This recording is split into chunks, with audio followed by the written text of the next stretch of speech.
Good evening. Never feel good after a loss. Our expectations still remain high, and we'll get better. We'll learn from this, and we'll move forward. Fire away. How unfortunate was the turnovers in the sequence there in the second half after you played such a good first half? Yeah, we always talk about winning the turnover battle, and unfortunately we weren't able to do that today. I mean, it's a good football team on the road, hostile environment. Can't do it. We didn't see Ramondre after the second thought. Was there any consideration for changing things up at the running back? Look, we always talk about the football is the most important thing, and we can't turn the ball over, especially against a good team like this. You guys went for it on 4th and 1 from your own 23, but then on that same drive, 4th and 1 from your own 34, you punted. What was the thought process there? I'm not going to get too much into the thought process on that. I try to do what was best for the team. What made punting from midfield in the fourth quarter the best decision? To me, it's a field position thing.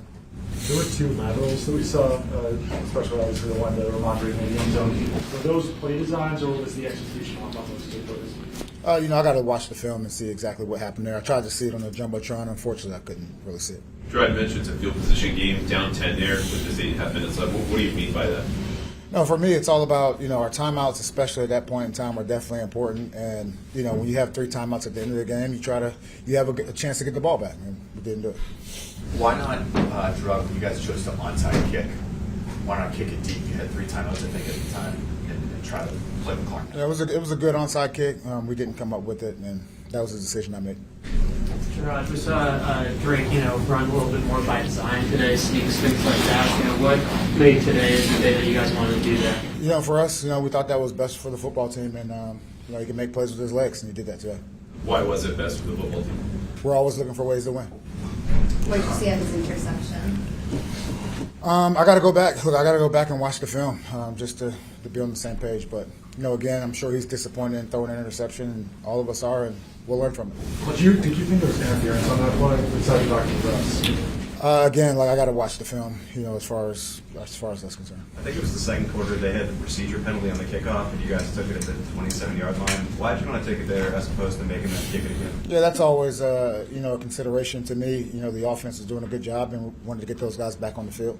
Much faster start for your team today. What would you just attribute to the better start today? Honestly, I'm not sure. I have to watch the film. The guys were ready. In the locker room, I felt like the guys were ready to go, and they went out there and started fast. Now we got to do the same thing in the second half and put them together. Jerod, they scored 30 points in 8 straight games. What would you describe as kind of the pillars of your defensive game plan here today? For our game plan, obviously it starts with the quarterback. And in saying that, we felt pretty good about the game plan. And I'm not really sure as far as points, but when we talk about complementary football and the offense being able to put together those long drives also helped us out. So it all ties in together. Jerod, how much of a lesson learning day is today for your rookie quarterback with the battle and then just kind of the mistakes and everything that he can learn from today? Yeah, that's what makes Drake a very good player, a special player. His mentality of learning from his mistakes, and he's not a repeat error guy, as I've said before. And we look forward to getting back out on the practice field and getting better. 2 games left in the season. Just how much would you say you've learned? I've learned a lot. I've learned a lot, not only about this team, but also about myself. And we'll continue to push forward, and we'll get better. As I said earlier, look, the standard, the expectations still remain high, no matter what, where we play, who we play, it doesn't matter. The expectation is that we're going to go out there and win football games. What did you see from Keyshawn Boutte? Obviously, the week started off with him apologizing to Alex Van Pelt for some of the comments. It seemed like he was able to bounce back today. Yeah, apologize like a man and move forward, move on. Jerod, you have mentioned before that by the end of the season, you guys are hoping to be a really tough team to play against.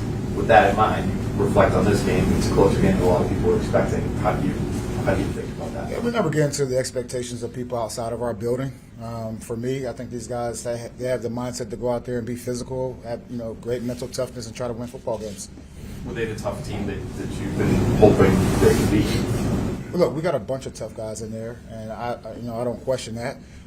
Again, though, look, we want to win football games, and that's why we're here. Kind of following up with what Phil said, coming to this week, it was kind of a lot of questions going on around the team and everything else. You're 14-point underdogs. You come in here against a team that's playing for everything. You're 3-11. Just kind of your thought on what they brought to the table today, especially in that first half and then the fight. Very proud of these men. They came out here, they played hard, and unfortunately, didn't walk away with a win. If you look at that play that ended up being the throw behind the line in the touchdown for Buffalo. For Drake, should he have seen the defense? It looked like he might have been, even if he had caught it from Andre, he would have been tackled for a loss. Should Drake be throwing it incomplete in that? Look, that's another one I have to go back, to the film and watch it. I'll answer it for you tomorrow. What do you feel like you learned about your team today? Not much. These guys have been coming to work every single day, regardless of what the record is, as true professionals, and I appreciate that. And look, hopefully at least some wins here in the last couple of weeks. Based on what you saw from the sideline, and any pictures or kind of clips you flipped through there, what did you see from your run defense today? Look, again, the big run hurt us, and we just got to do a better job tackling. You guys got there at the 4-yard line. I think it took like 9 plays to get in the end zone. It's sort of frustrating situation. You say, what needs to go better here in the last 2 games to be better that close to the Look, it was a little bit frustrating, but as you've watched around the league, there have been times where guys run it there, don't run it. But we had to get the ball in the end zone through the air, and that was the decision. Good. Thank you guys. Appreciate it.